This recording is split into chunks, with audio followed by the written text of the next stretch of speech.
In today's video, I'm going to teach you how to disable the Shopify password protected page.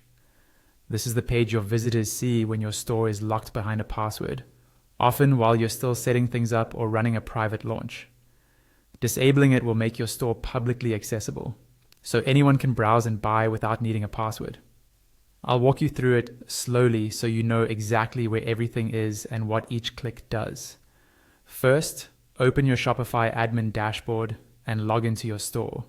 You should land on the main dashboard, where you see your store overview, recent activity, and the left-hand sidebar with all your main navigation options.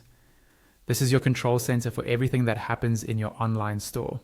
In that left-hand sidebar, find the section called Online Store. Go ahead and click on Online Store. This opens up more options underneath, such as themes, blog posts, pages, navigation, and others, depending on your setup. We're not changing your theme or design here. We're going into the settings that control how your storefront is accessed. Within the online store section, look for the option labeled Preferences and click on it. The Preferences page contains important global settings for your online store, including your homepage title and meta description, as well as password protection settings. Give the page a moment to load so you can see all the available options. At the top area of this Preferences page, you'll see a section related to password protection. There will be a toggle or switch that indicates whether your store is currently password protected.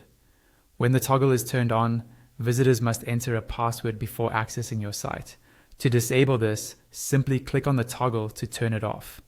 Once it's off, it means your online store will be open to the public, and customers will go straight to your storefront instead of the password page. After changing this setting, you need to save your changes so they actually take effect.